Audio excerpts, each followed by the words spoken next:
So, good afternoon, and we are at Annex English Club with another good day for our students. Our students are around, and this day we will talk about, particularly, like how to be proficient in English speaking.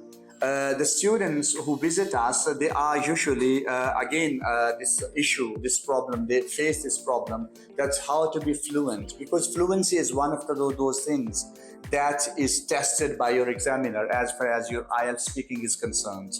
So the very first thing I often recommend, and this is a technique, what I say, it's a technique or it's a tip, very important or vitally important. The very first thing, you should think in English.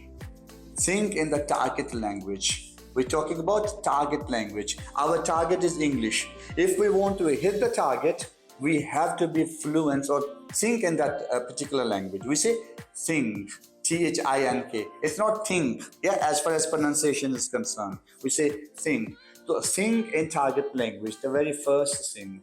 Secondly, what we need to do, that everyday activity, that we should schedule ourselves and do something different every day. Do something different every day and then translate that particular action or activity in your target language in English. This is the second thing. And the third thing that we always recommend, that if you must have some partner with whom you can talk about and you can talk English, if not, then talk to yourself.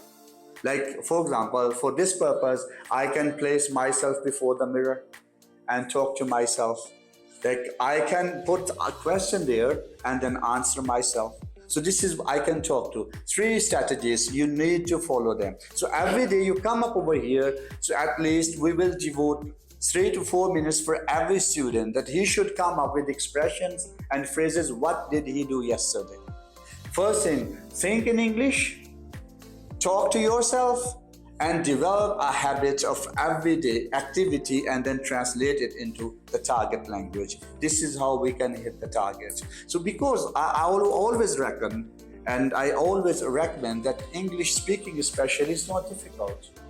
But unfortunately, living in non-native society where we rarely find the people around us who speak English, so it becomes difficult. But this environment or the climate of the class that we need to provide, that nobody will speak other than the target language. Is it loud and clear? If anybody found guilty talking other than English, he will be penalized, and the penalty we will decide later on. Yeah? Yeah. Is it loud and clear? Yes. Loud and clear means? Is it understandable? You understood it? Yeah, we'll do that. So this is an activity we will perform. So we will certainly start from our student who has been here from the last month, and he has, mashallah, considerably improved in his, as far as his speaking English is concerned.